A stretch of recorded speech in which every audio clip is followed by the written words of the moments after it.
여러분 안녕하십니까? 프레스룸 라이브의 구경호입니다. 자, 8월 6일 화요일. 자, 오늘은 국제 소식으로 문을 열겠습니다. 이란의 수도 테헤란에서 하마스 지도자가 암살되면서 이란이 그 배후로 이스라엘을 지목하고는 현지 시각으로 5일 전격 공격할 걸로 보인다. 이런 전망이 나왔었죠. 우리 정부도 일단 우리 국민들 철수를 권고한 상황인데 자, 심가연 기자 보도 보시고 전문가와 전쟁으로 이어지는 거 아닌지 분석해 보겠습니다. 도로 곳곳에 피투성이가 된 사람들이 쓰러져 있고 공원 안에도 있습니다. 30대 팔레스타인 남성이 휘두른 흉기에 사상자가 발생했고 용의자는 뒤쫓던 경찰이 쏜 총에 맞아 숨졌습니다. 헤즈볼라는 이스라엘에 30여 발 미사일을 쐈고 이스라엘은 이를 격추했습니다. 또 예멘 후티 반군도 미군 드론을 격추했다며 잔해를 공개했습니다. 친이란 세력들의 공격에 전운이 고조되자 요르단 등 중동 국가들이 확전 자제를 요청했지만 이란은 보복에 확고한 입장을 보였습니다. We'll be waiting for word from Iran as to when to attack and how big and how much. Tens of thousands of very long-range missiles and projectiles to hit populated areas deep inside Israel. 이스라엘도 만반의 대비 태세에 들어갔습니다. 지도부가 머물 지하 벙커를 준비하고 공격 임박이 확인되면 차라리 선제 공격하는 방안도 논의 중인 것으로 전해집니다. מדינת ישראל נמצאת במלחמה רב-זירתית נגד ציר הרשע של איראן ונגבה מחיר כבד על כל מעשה תוקפנות נגדנו, מכל זירה שהיא. 미국은 이르면 현지 시각 5일 이란 공격이 있을 것으로 보고 백악관 안보회의를 소집했고 우리 정부도 이스라엘, 레바논 등에 체류 중인 교민들에게 철수를 권고했습니다. 이런 가운데 미군이 주둔하고 있는 이라크 내 공군 기지에 로켓 2발이 떨어져 전운은 더욱 고조되고 있습니다. 러시아 전 국방장관이 이끄는 러시아 대표단은 이란 테헤란을 급거 방문해 배경에 관심이 쏠리고 있습니다. MBN 뉴스 심가현입니다.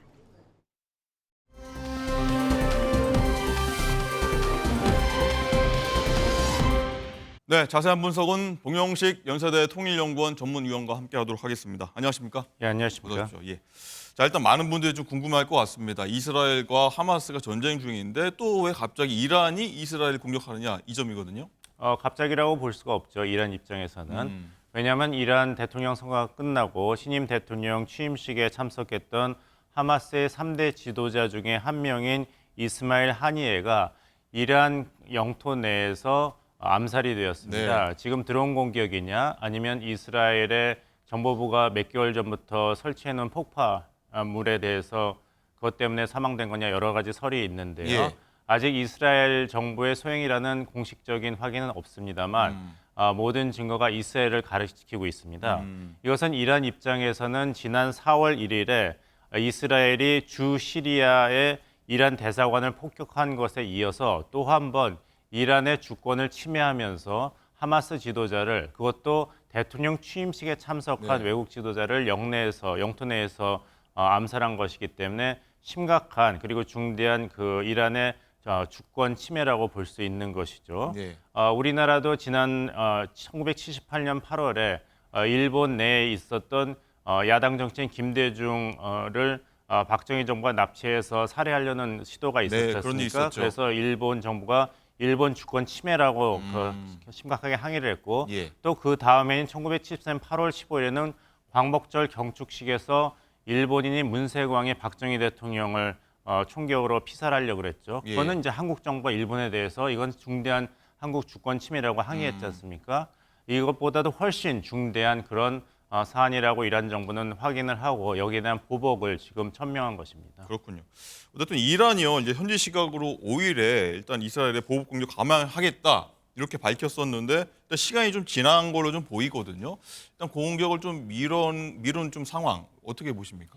하지만 이란이 이제 전쟁을 할 것이냐 이것은 이제 정의의 문제이고 예. 이란은 보복을 천명했습니다. 그리고 이전 사례를 보더라도 이란이 공격을 당했을 때 예를 들면은 트럼프 정부 때 그 솔레마니 장군이 바그다드 공항에서 그 드론에 피습됐을 때도 네. 보복을 했고 지난 4월 1일에 주시리아 이란 대사관이 폭격당해서 이란 장군 7명이 사망됐을 때도 반격은 했습니다. 예. 보복은 했습니다만 문제는 언제 어떤 형태로 보복하는가가 중요한 것이지 예. 보복을 하지 않고 그냥 지나가진 않을 것입니다. 이번에도 분명 보복을 할 예, 것이다라고 그 보시는 거죠. 네타냐후 총리가 아까 인터뷰에서 얘기했지만 이미 반이스라엘 다중 전선이 구축되었다 했고 보도에서도 헤즈볼라와 후티 반군 이미 이스라엘과 미군 기지에서 군사 공격을 시도했지 않습니까? 네. 이제 남은 것은 이란이 중심 세력으로서 어떻게 이스라엘에 보복을 할 것이냐가 남아 있습니다. 그렇군요. 어쨌든 이스라엘도 보면은 이란이 공격 징후 보이면은 우리가 먼저 선제 타격을 하겠다라고 하면서 일단 고위 지도자용 벙커도 마련했다고 하거든요. 강경하게 일단은 이스라엘도 대응하겠다 이런 입장 같아요. 하지만 거기서 전제가 되고 있는 것은 네. 미국과의 정보 공유를 통해서 미국 입장에서도 이스라엘에 대한 이제 공격이 확실하다고 것이 판명이 됐을 네. 때 자위권 발동 차원에서 선제 공격을 할 수 있다고 이야기했죠. 네타냐후 내각은 지금 전쟁을 끝낼 그 의사가 없습니다. 왜냐하면 이번에 살해된 이스마일 하니에는 하마스의 지도자인 것은 맞습니다. 예. 3대 중심 지도자 중에 한 명이지만 사실은 가장 종전을 추구하는 협상 주축이었습니다. 네. 만약에 네타냐후 이스라엘 정부가 지금 하마스와의 전쟁을 종전하는 것을 원한다면은 전쟁 기간 중에서도 메신저를 살해하지는 않지 않습니까? 그렇죠. 그러면 이번에 3명의 지도자 중에서 하필 협상의 책임자인 이스라엘의 하니에를 피살했습니다. 만약에 그렇다고 일단 보는 거죠. 그렇죠. 군사적인 입장에서 피살을 했다면 모하메드 데프라든지 이스마일 하니엘 같이 지금 이스라엘과의 전쟁을 이끌고 있는 전장에 있는 하마스 지도자를 피살했어야 되는 것이거든요. 그렇네요. 이렇게 협상 주체를 피살했다는 것은 이스라엘의 네타냐후 총리는 전쟁이 끝나고 나면은 실각은 분명하고 또 지난번 사법개혁 파동이라든지 10월에 이런 하마스 피습을 막지 못한 데 대해서 정치적, 사법적 책임을 피할 수가 없습니다. 그렇다면 네타냐후 총리가 정치적인 생명을 유지할 수 있는 유일한 방법은 전쟁을 계속하는 것뿐밖에 없습니다. 그래서 자신의 정치적 생명을 위해서 사실상 이스라엘의 국가 안보를 훼손하고 있다고 봐도 과언이 아닙니다. 일단 이렇게 분석을 하시는군요. 일단 이란의 요청으로요 또 이 전 세계 무슬림 긴급회의가 들어간다는데 여기 결론에 따라서 이란이 뭐 공격 시점 좀 빨리 가느냐, 공격 폭을 좀 늘리느냐 이런 게 좀 결정되는 걸까요? 예, 정확하게 말씀하셨습니다. 이란이 이런 군사적인 보복을 하지 않을 가능성은 없습니다. 하지만 말씀하신 대로 아랍 국가들과의 관계도 있고 또 이스라엘 내부에서도 새로 대통령이 임명이 돼서 좀 실질적인 외교를 구사하려는 판에 이런 피습 사건이 일어났기 때문에 네. 강경으로 나갈 것인가 아니면은 현실적인 대안을 모색할 것인가 이란 정부 내에서도 지금 여러 가지로 논란이 있습니다. 고민이 많기 때문에 어떤 식으로 언제 보복을 할 것인가는 굉장히 큰 고민이 이란에게도 있는 것이죠. 그렇고요. 하지만 이제 그 이스라엘 입장에서는 특히 네타냐후 내각에서는 여러 가지로 이득을 얻었습니다. 뭐냐면 첫 번째 이런 새로 출범하는 이란 정부가 미국과의 그 핵 협상을 재개하겠다는 의사를 표현했는데 네. 이스라엘로서는 이것이 달갑지 않은 현상인 것이죠. 그래서 이번에 긴장을 고조시킴으로써 이란과 미국 간의 핵 협상을 재개하는 것에 일단 브레이크를 걸 수 있었죠. 네. 그리고 이란 내부에서 아까 말씀드린 대로 강경이냐 아니면 온건이냐 분열을 조장하는 것을 유발할 수도 있고 또 아랍계 국가에서도 이렇게 이란이 계속 대이스라엘 강경책을 시도할 때 과연 우리가 어디까지 이란 편을 들어야 되는가 네. 여러 가지 우려가 있지 않습니까? 이란의 패권이 달갑지 않은 나라도 많고 네. 그래서 이런 고민이라든지 아랍계 국가들 간의 분열을 조장하는 효과도 발생이 되었기 때문에 네타냐후 총리로서는 굉장히 과감한 그리고 위험한 정치적 도박을 했다 말씀드리겠습니다. 정치적 도박이다라고 흥미로운 얘기 해주셨고요. 혹시나 이게 전면전으로 번지게 된다면 중동 전쟁으로 좀 번지게 될 수도 있다 이런 우려가 나올 것 같기도 한데 그렇다면 뭐 글로벌 경기 침체 등 뭐 악영향이 계속 뭐 글로벌 확산될 수가 있지 않습니까? 미국이든 뭐 러시아든 어쨌든 중재를 해야 되는 거 아니냐 이런 목소리 나올 법합니다. 네, 러시아, 중국 그리고 미국의 그런 위기 관리 능력이라든지 중재 능력이 충분했다면은 이렇게 가자 지구에서의 이스라엘과 하마스의 전쟁이 이미 일어나지 않았겠죠. 네. 이것이 계속 트럼프가 바이든 정부를 공격하는 화두이지 않습니까? 그래서 그 패권 국가가 중재하는 데는 일정의 그 제한이 있다고 보고 네. 하지만 말씀드린 것 같은 1973년도 그 아랍 전쟁과 같은 대규모 전쟁은 어느 국가도 원하지 않기 때문에 이스라엘 정부를 포함해서 이란의 보복은 분명합니다만은 전면적으로 확대할 가능성은 아직 크지 않다 말씀드리겠습니다. 불행 중 다행이기도 합니다. 예, 예. 말씀 들어보니까요. 어쨌든 뭐 이런 상황이요. 가장 뭐 연관시키기 맞는지 틀린지 모르겠으나 11월에 미국 대선하고도 어떤 식으로 미국과 연결돼 있을 것 같은데 지금 보면 뭐 트럼프와 해리스 두 후보가 굉장히 경합 중이지 않습니까? 영향이 좀 있을 거라 보십니까? 영향이 이미 반영이 됐다고 보입니다. 이미 반영이 됐다. 말씀하신 대로 이번에 만약에 이란이 보복을 한다면은 그 세계 경제가 휘청하지 않을까 걱정하셨지 않습니까? 근데 그 우려가 이번에 미국 증시 폭락 어제 이틀째는 많이 됐죠. 이미 어제, 오늘. 반영이 된 것과 같이 네.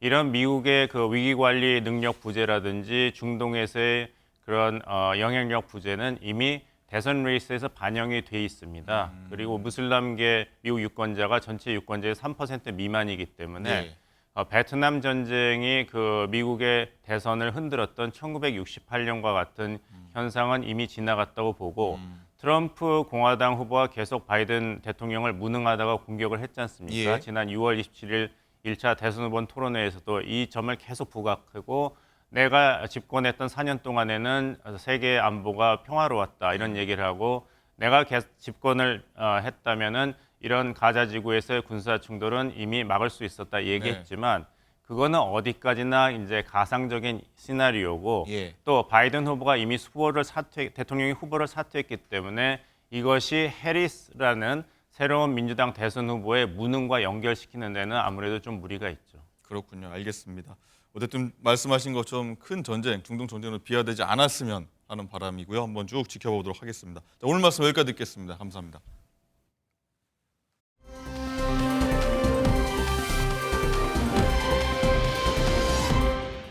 네, 주식시장이 어저께 이렇게 파랗게 변했는데 왜 이랬는지 경제 읽어주는 남자 김광석 한양대 겸임교수와 알아보겠습니다. 안녕하십니까? 네, 안녕하세요.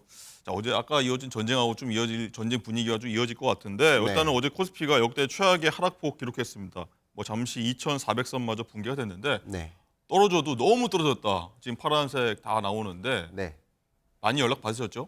네, 그렇습니다. 저도 뭐 경제 분석하고 전망하는 사람이기 때문에 네.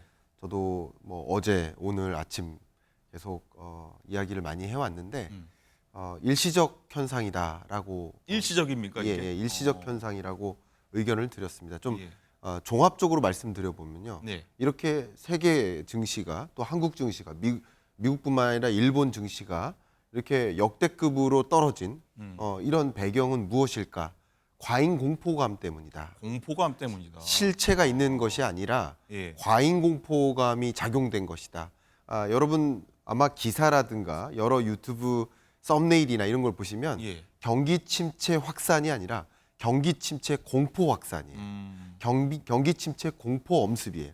경기 침체 우려에 대한 공포감인 거예요. 예. 이해가시죠? 말씀드리면 세 가지 요인인데 첫 번째는 미국 경기 침체 실현되는 거 아니냐 하는 공포감. 예. 근데 공포감이지 실제 경기 침체 상황까지 온 것은 아닙니다. 지표상으로는 아직 아닙니다. 예. 두 번째, 중동발 불안으로 인해서 다시 2차 인플레 오는 거 아니냐. 조금 전에 얘기했던 전쟁과 그렇죠. 근데 이런 중동 불안이 있는 건 맞지만 예. 이게 확전되는 양상인지는 확인이 안 됐고요. 더 중요한 것은 확전된들 안 된들 이것으로 인해 야기되는 게 뭐예요? 국제 유가 급등 우려예요.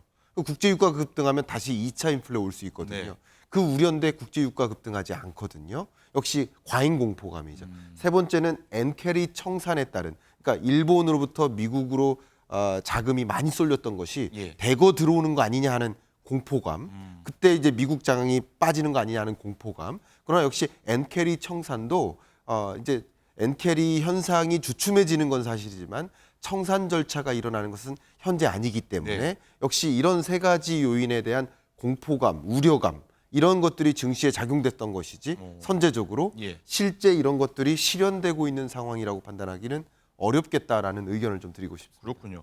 어쨌든 뭐 오늘 장 시작했는데 좀 2% 4%까지 올라갔다가 2%로 네. 좀 내려온 것 같은데 어쨌든 반등했다도 일시적 현상으로 일단 증거라고 보시는 거죠. 일시적 현상의 하나의 증거죠. 네. 그러니까 어쩌면 어제만 해도 공포감을 많이 느꼈다가 경기 침체 미국 실업률 이 정도면 아직도 괜찮은 거구나. 예를 들어서 중동발 불안으로 인해서 국제 유가가 급등할 우려가 있었는데 그래서 변동성이 크게 치솟았는데 아닐 수도 있겠구나. 그러니까 다른 의견들이 또 팽배되면서 시장이 이제 균형점을 찾아 나가는 과정이라고 네. 해석을 할 수 있겠습니다.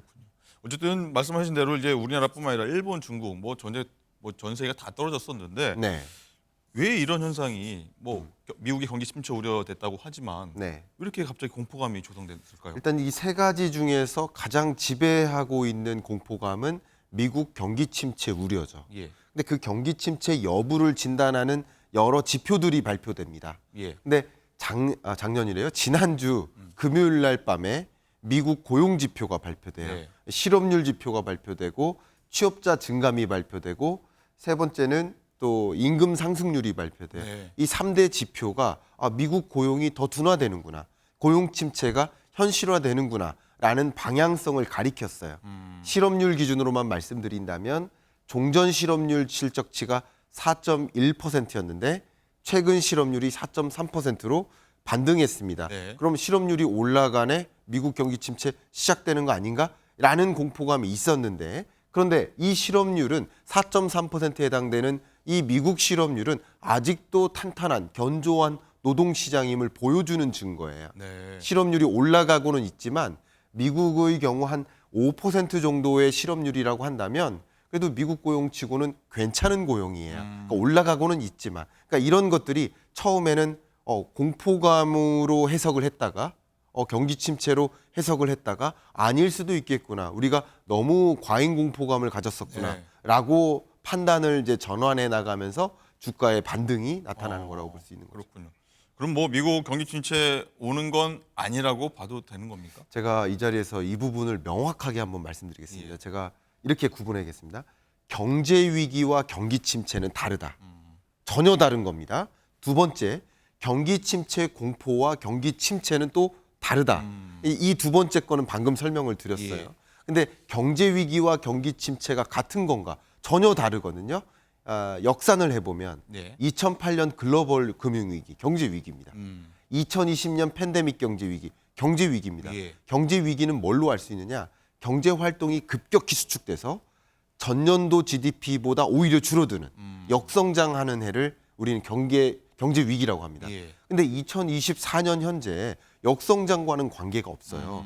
미국 경제 성장률 올해 2.5% 성장합니다. 이게 좋은 성장이냐? 좋은 성장일지는 몰라도 경제 위기랑은 관련이 없어요. 미국 경제 성장률이 잠재 성장률 2% 수준이면 혹은 그거보다 밑돌거나 살짝 밑돌면 이것은 경기 침체라고 보기보다는 경제 위기라기보다는 네.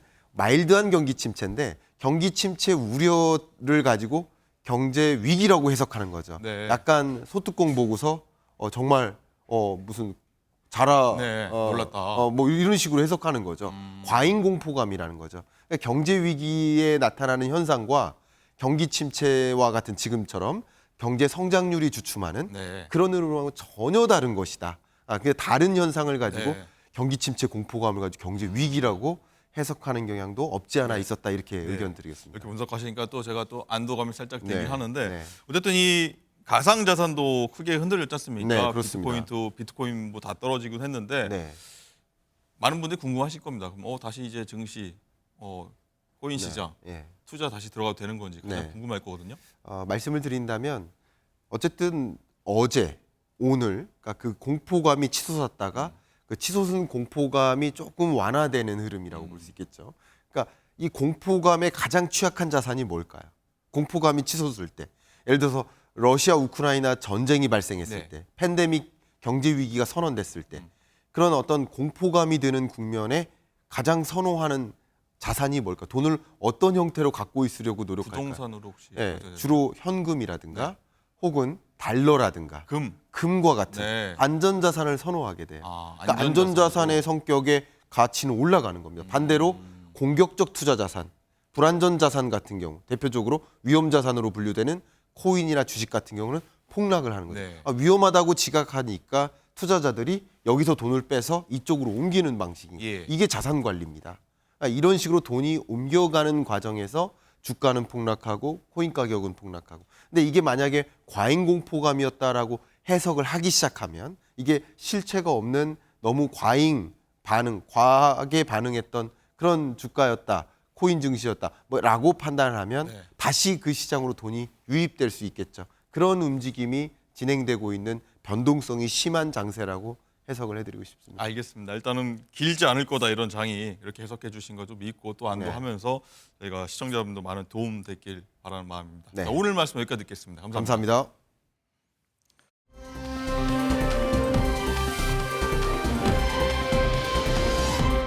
네, 안세영 선수 얘기부터 사건 사고까지 다룰 텐데요. 자, 도움 주실 전문가들 나오셨습니다. 안녕하십니까? 네, 안녕하십니까. 어서 오십시오. 자, 리포트 보신 대로 안세영 선수가 금메달을 땄는데 끝나자마자 바로 대한 배드민턴 협회를 향해서 폭탄 발언을 했습니다. 대표팀 은퇴 시사 뭐 이런 얘기까지 나왔는데 자, 얘기 나누기 전에 어떤 얘기를 안세영 선수가 했는지 직접 들어보겠습니다.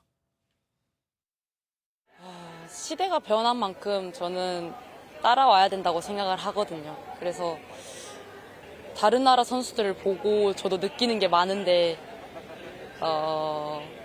이게 좀 협회가 좀 따라오지 못하는 거에 늘 답답함과 늘 부당함과 약간 그런 게 많이 느껴졌었던 것 같아요. 그래서 그걸 조금 해소를 못하는 게 제일 저는 답답했었던 것 같습니다. 무릎 상태가 정말 좋지 않다는 걸 저도 느꼈었고 다시 한번 검진을 받아보니까 정말 안 좋았었고 그래서 대회 나가는 거 모든 건 다 저의 의지였지만 그거를 솔직히 막는 것보다는 더 도와줬어야 되지 않나. 네, 양진 변호사님 일단은 자, 금메달 따고 굉장히 환호했는데 곧장 이런 얘기가 나와서 굉장히 당황스러운데 네. 일단은 안세영 선수가 그간의 좀 부상에 대해서 안일하게 대한 배드민턴 협회가 대처해 왔다. 내 눈높이 이만큼 가 있고 실력 이만큼인데 대처는 좀 협회 지원 체계 같은 건 좀 낮아져 있다. 이런 데에 대한 실망감이 굉장히 컸던 것 같아요.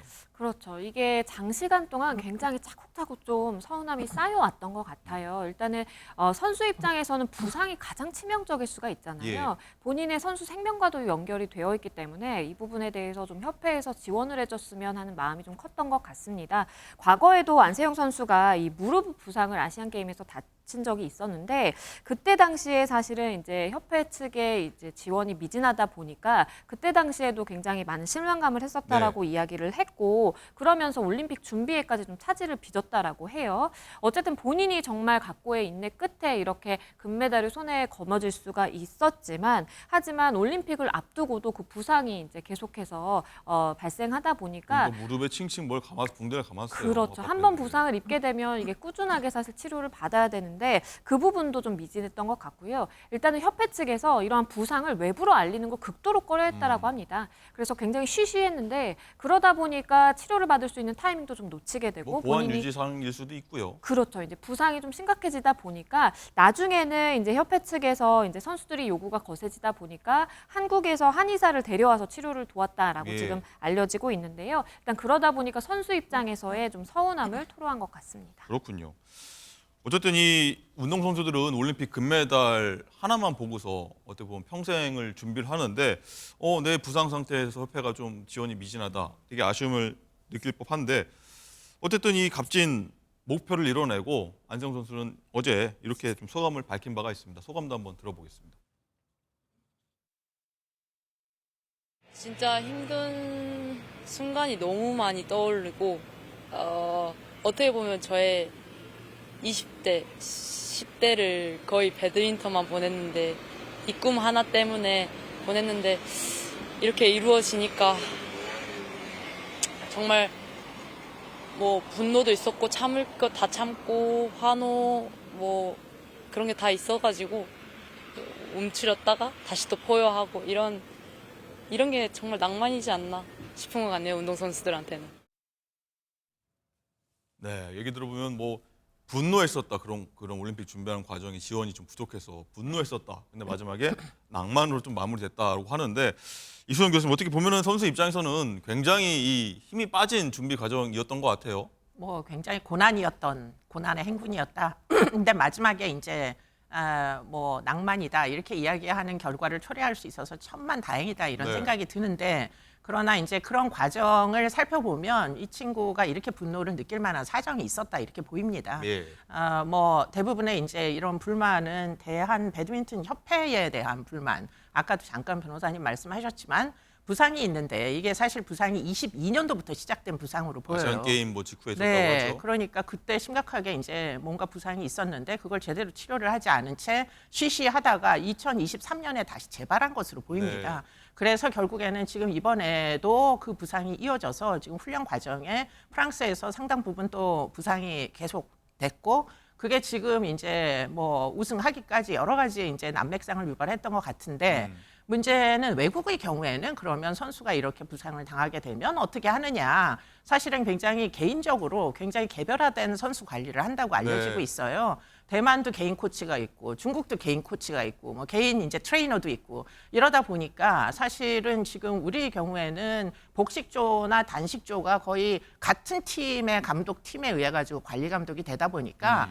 취급이 동등하게 취급이 되는데 문제는 이렇게 단식의 경우에는 개인의 컨디션 이런 게 무지하게 중요하지 않습니까? 그렇죠. 그런데 과한 훈련을 하게 되면 부상이 계속 재발하게 되겠죠. 그런 것들이 지금 참고 참았다가 분노를 느끼게 하는 지경에 이르지 않았을까 이런 상상을 해보는데 그것이 이제 이 안 선수에게만 해당된 게 아니라 만약에 단식 선수들에게 개별화된 방식의 관리나 뭐 여러 가지 지원이 있지 아니하면 지금 다른 이제 선수들에게도 상당 부분 어려움을 유발할 것이다. 이게 이제 예상이 돼서 문제가 되는 것이죠. 그렇군요. 어쨌든 뭐 전담 테러까지 아니더라도 이 부상에 대해서 좀 각별히 좀 신경 써달라 뭐 이런 요지였던 것 같은데 어쨌든 이렇게 안성 선수가 얘기하면서 국가대표 은퇴하는 거 아니냐 이런 추측까지 나왔었는데 안 선수가 직접 SNS에다가 그런 건 아니다, 은퇴는 아니다라고 얘기를 했는데 양김 변호사님 그나마 좀 다행입니다. 갑자기 은퇴한다고. 큰일 날 그렇죠. 뻔했습니다. 왜냐하면 이제 저 인터뷰로 정말 그야말로 왈칵 뒤집어진 거예요. 뭔가 은퇴를 시사하는 발언이라고 해석을 할 여지도 사실 있었어요. 그러다 보니까 다양한 이제 기사들이 나왔는데 본인의 SNS에 저렇게 글을 올렸습니다. 인터뷰가 또 다른 기사로 확대되고 있다라면서 은퇴라는 표현으로 곡해하지 말아달라라는 이야기도 담겼고요. 네. 본인이 이야기를 하고 싶었던 것은 선수 관리에 대한 부분이었다. 선수 관리에 대한 부분을 말씀드리고 싶었는데 본의 아니게 이 떠넘기는 협회나 아니면 감독님의 기사에 또 한 번 상처를 좀 받게 된다라는 이야기도 네. 했고요. 그러면서 좀 자극적으로 이렇게 기사가 재생산되는 부분들이 좀 안타깝다라는 의견을 전했습니다. 네. 어제 인터뷰 중에 벌이 와서 지금 갑자기 안승 선수가 벌을 좀 쫓는 그런 장면 보고 있고요. 어쨌든 다행히 안 선수가 은퇴를 시사했다는 거는 해프닝으로 끝날 것 같고 다행입니다. 일단 조만간 귀국해서 또 자세히 한번 마이크 앞에서 밝히겠다고 하니까 어떤 내용인지 한번 지켜봐 보도록 하겠고요. 자, 앞으로 계획도 한번 밝혔는데 그 내용도 한번 바로 들어보겠습니다.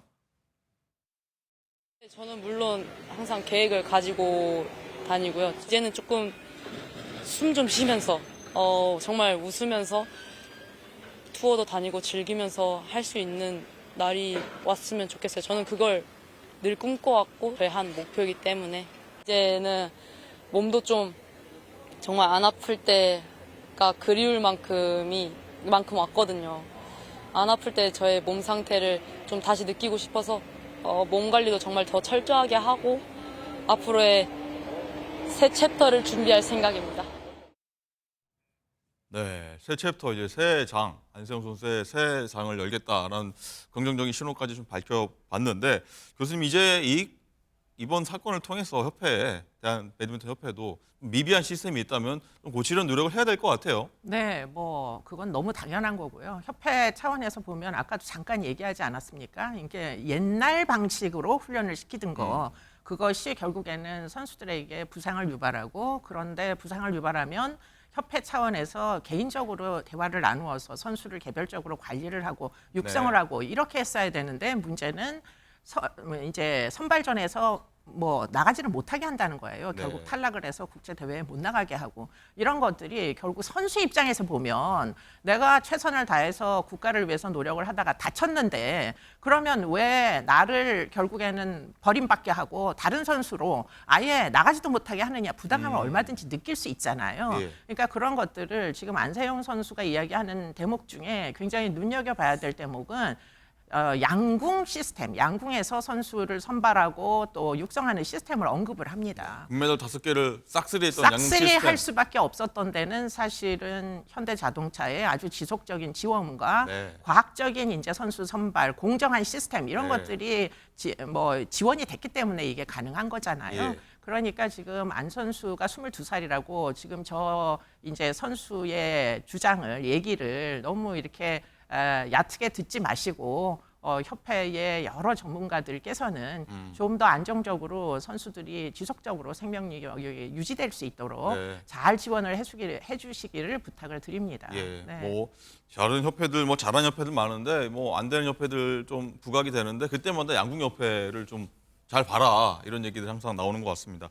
어쨌든 양지은 변호사님, 안세영 선수가 이렇게 작심 발언 뭐 문제점을 협회를 좀 지적했는데 지금 말고 예전에도 사실 협회를 문제점 지적했던 선수들이 나왔었거든요. 다시 회자되는 것 같아요. 그렇습니다. 과거에 이제 96년에 애틀랜타 올림픽 배드민턴 여자 개인전에서 금메달을 땄던 이 방수연 해설위원도 한 자리에서 이렇게 이야기를 한 적이 네. 있어요. 선수 보호 차원에서 좀 변화가 있어야 된다라는 이야기를 꺼냈는데요. 과거에 최효정 선수와 출전한 서승재 선수가 살인적인 스케줄을 소화를 했다라는 것입니다. 출전을 해서 10경기를 뛰었는데 그때 당시 서승재 선수가 굉장히 이제 메달 유망주였음에도 불구하고 그때 당시에 노메달로 대회를 마감을 했어야 됐거든요. 거기에 이제 이유로 지적됐던 것이 너무나 살인적인 스케줄이었기 네. 때문에 본인의 역량을 발휘하지 못했다라는 이야기도 나왔었고요. 또 2021년에는 16년도에 이 동메달을 딴 정경은 전 국가대표 선수가 청와대 국민청원 홈페이지에 이 국가대표 선수 선발전 심사 의혹을 규명해달라라는 이 국민청원을 올리기까지 했었어요. 예. 그러면서 심사위원 구성에 대한 제도적인 뭔가 규정안을 마련을 해야 된다. 그래야만 선수들이 더 이상 피해를 보지 않는다라는 이야기도 했던 적이 있기 때문에 이 협회를 둘러싼 배드민턴 협회를 둘러싼 굉장히 좀 잡음은 과거에도 지속되어 왔던 것으로 보입니다. 그렇군요. 어쨌든 이번 계기로 해서 개선이 됐으면 좋겠다 이런 생각이 듭니다.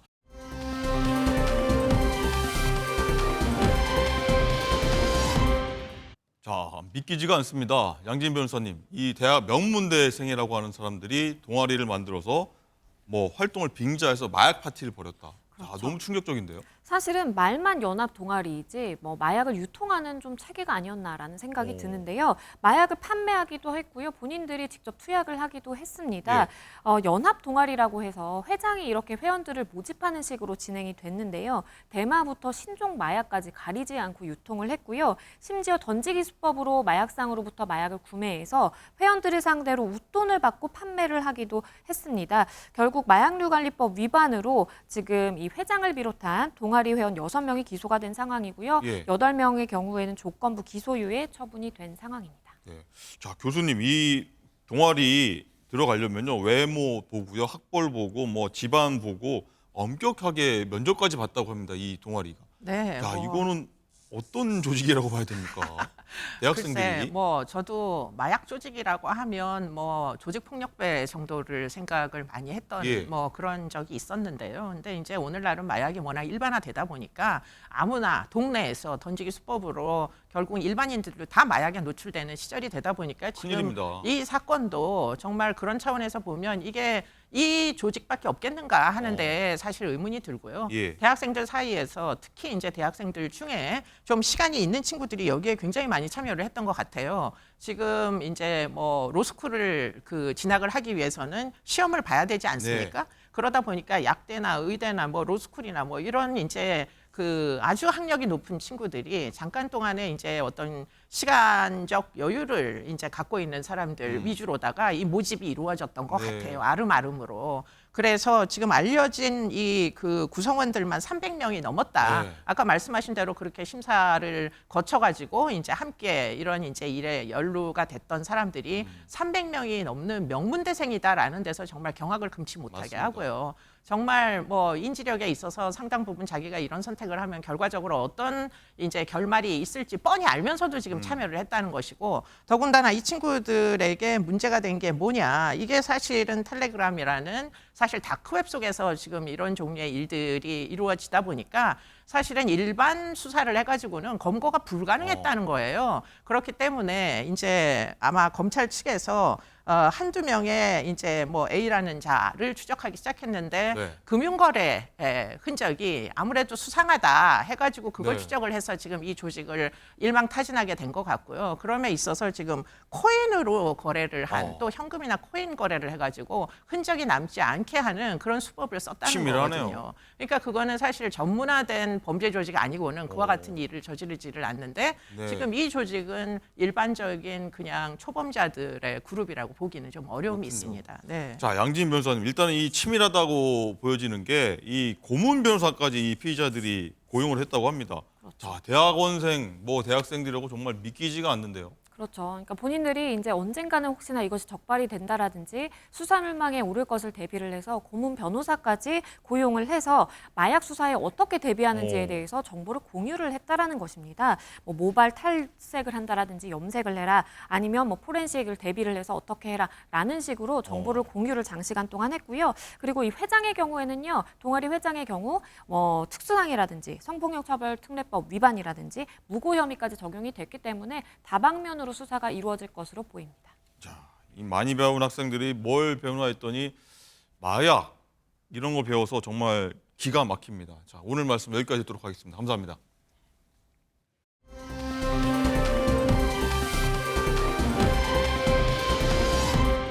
김대중 전 대통령의 동교동 사저가 커피 가게로 바뀌어서 이렇게 상업적 용도로 활용되는 거 아니냐, 여기에 대한 많은 우려가 나오는 것 같은데, 장현주 부위원장 생각은 어떻게 보십니까? 이 민주당 인사 중심으로 된 이제 새로운 미래에서 민주당을 향해서 이거 좀 신경 써라, 이런 얘기 아니겠습니까? 그렇죠. 김대중 전 대통령의 동교동 사저가 갖는 의미를 생각해 본다면 당연히 역사적인 상징이 있는 것이기 때문에 네. 뭐 카페가 될 수도 있다라는 우려는 많은 국민분들께서도 하실 것 같습니다. 그렇기 때문에 지금 진행되고 있는 사저 매각 절차라든지 이런 부분은 좀 아쉬움이 남는 건 분명해 보이는데요. 뭐 그렇다 하더라도 새로운 미래가 지금 이야기하고 있는 민주당이 마치 뭐 김대중 대통령을 지우게 하는 것이 아니냐라는 비판에는 동의하기는 어렵습니다. 지우기는 아니다. 그렇죠. 왜냐하면 이 사저가 민주당 소유가 아닙니다. 뭐 민주당이 매각을 하겠다라는 것이 아니고, 지금 이제 상속을 받은 분께서, 그러니까 김 전 의원이 이 부분을 상속세 부담이 너무나 이제 크다 보니까 매각을 진행하게 됐다라는 이제 이야기들이 나오고 있는데요. 네. 그러다 보니까 물론 이 과정에서 조금 더 공론화를 해서 뭔가 이 상속세 부담이나 이런 부분들을 함께 풀어갈 방법들은 없었는지에 대해서는 아쉬움이 있기는 하지만, 일단 개인이 상속받은 재산에 대해서 개인이 매각하는 절차 그 자체를 직접적으로 민주당에서 개입하기는 좀 어려운 부분들은 있고요. 앞으로 이 부분은 민주당에서 지도부를 통해서 어떻게 좀 더 막아볼지, 또는 또 새로운 대안을 제시할지, 이런 부분들은 조금 더 지켜봐야겠습니다. 네. 이종근 실장님, 일단 김두관 민주당 당대표 후보는 이거 사저 매각 백지화해야 한다, 이런 주장하고 있는데, 장현주 부위원장은 뭐 어떤 대안 마련해봐야 된다 얘기했는데 대안이 있습니까? 어떻게 됩니까? 글쎄요, 대안을 마련해야 되지 않을까요? 현대 한국 정치사의 사실 현장입니다. 네. 민주당이 지금 존립하고 있는 이유가 어떤 의미에서는 동교동이라는 저 공간 때문이라고 해도 과언이 아닙니다. 저 안에서 김대중 전 대통령이 가택연금을 하면서 기억하시죠? 그 담벼락에서 많은 시민들이 응원을 하고 그 담벼락에 손을 흔들고 있는 장면, 그렇게 시민들의 응원과 또 김대중 전 대통령이 동교동이라는 그런 공간 속에서 버텼기 때문에 지금의 민주당이 이 현재 어떤 그런 정통 정당으로서 뿌리가 있다면, 아무리 그런 개인적인 어떤 그런 자택이라고 하더라도 지금 보시면 제가 쭉 봤습니다. 그랬더니 일단 국민의힘이 나선 적은 있어요. 조수진 의원이 2020년도에 예. 오세훈 시장한테 이렇게 얘기합니다. 그거 저 등록문화재로 하든지 아니면 서울시 문화재로 하든지 매입을 하도록 하는 게 어떠냐. 문화재로 하자. 예. 서울시가 나서서 봤습니다. 그런데 말씀하셨듯이 상속세 문제가 걸려갖고 서울시가 이렇게 벽에 부딪혔었어요. 그런데 일단 벽에 부딪혔더라도 국민의힘의 목소리는 있었는데도 불구하고, 그럼 여기에 견주어서 지금 민주당이 어떠한 진짜 적극적으로 이것을 보존하기 위해서 또는 문화재를 하기 위해서 했느냐라는 점에 있어서 아까 대변인 말씀하셨듯이 우리가 정식으로 의제로 삼은 적은 없습니다. 네. 이게 답이에요. 그렇다면 사실 김두관 의원이나 세밀회에서 이야기하는 대로 비판을 받아 저는 마땅하다고 생각합니다. 예. 민주당에서도 어떤 심각성을 인지하고 또 다른 조치가 있을지 한번 저희가 한번 지켜보도록 하겠고요.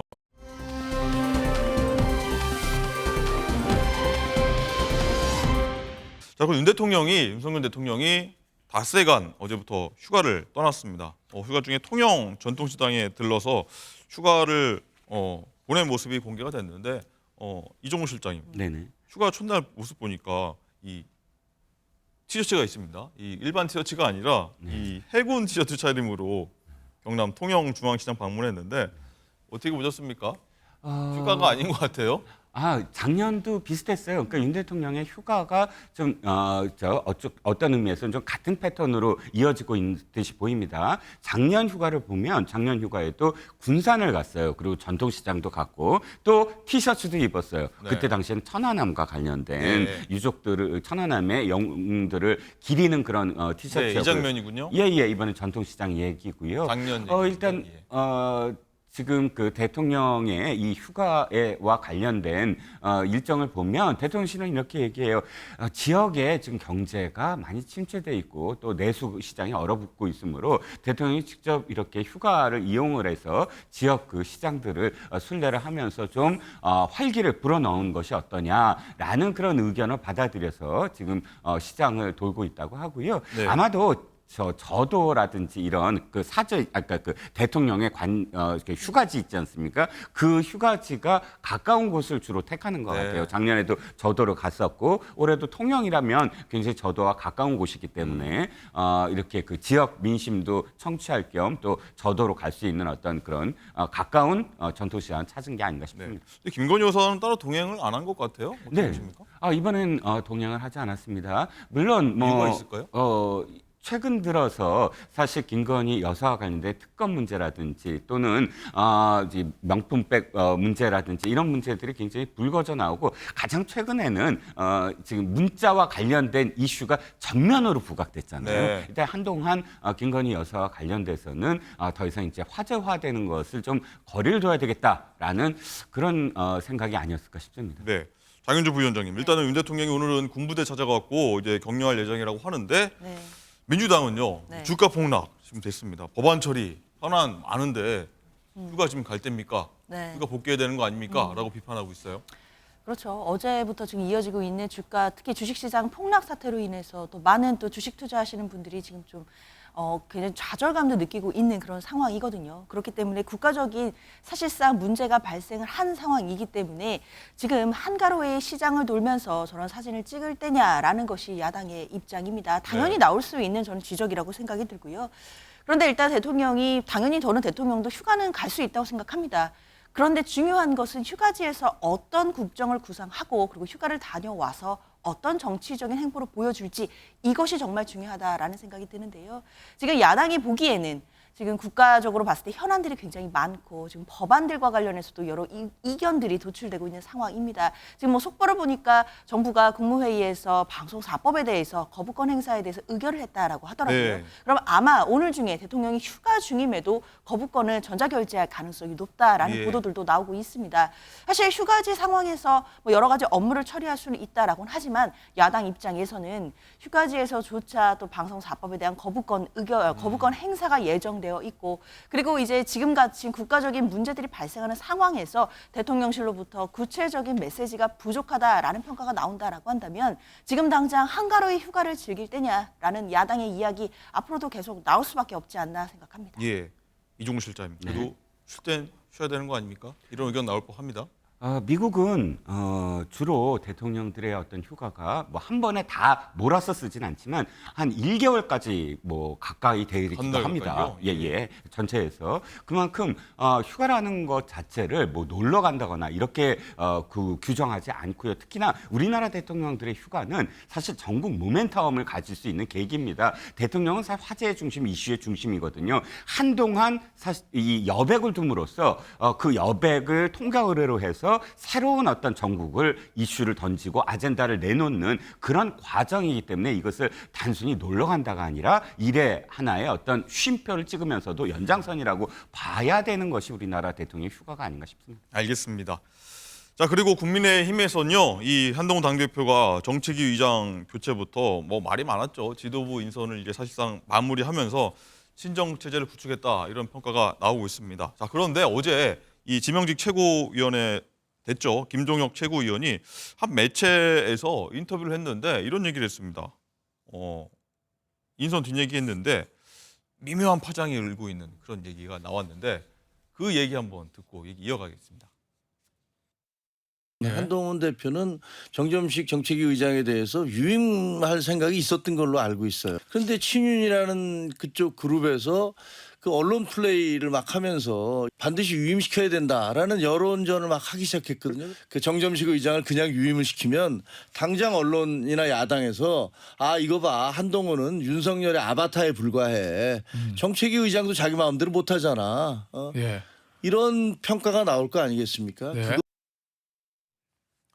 자, 이종훈 실장님. 일단은 그 정점식 의원이 한동안 화제였는데 네. 화두에 올랐었는데 원래는 이 유임하려고 했는데 친윤 쪽에서 언론플을 너무 심하게 해서 결국에는 교체하는 방향으로 됐다 이 얘기네요. 예, 저도 좀 취재를 해봤어요. 그랬더니 이렇게 지금 반응들이 오더라고요. 복수의 그 관계자들이 네. 뭐냐면 처음에 유임이냐 아니냐 이렇게 크게 생각을 하지 않았대요. 한동훈 이 대표가요? 자체가 예. 그러니까 그 뭐를 누구를 어떻게 바꾸자 이렇게까지 그림을 그리고 하지도 않았고 관례대로 한다라고 생각을 했나 봐요. 관례가 뭐냐면 전원 당직자 사표 일단 사표 받고 거기서 사실 뭐 크게 문제가 있다고 생각하지 않았다라고 처음에 생각을 했거든요. 그래서 뭐 유임을 할 가능성도 분명히 있었다. 그런데 문제는 사표라는 그런 형식도 없었을 뿐더러 도리어 일부 친윤 의원들이 공격적으로 막 인터뷰가 나오기 시작했다는 거예요. 그러니까 의도하지 않게 이게 구도화됐다. 많이 친윤과 친한 이런 식으로 해서 자꾸 언론에서 5대 4니 4대 5니 이렇게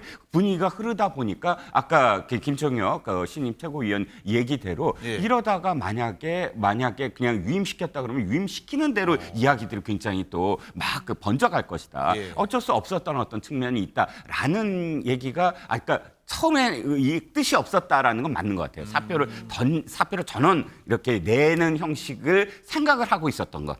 근데 예상대로 가지 않았던 것에 대한 이야기인 것 같습니다. 그렇군요. 뭐 친윤들의 어떤 플레이가 오히려 보면 반감, 역효과를 갖고 왔다 이런 의견이시군요. 네. 알겠습니다.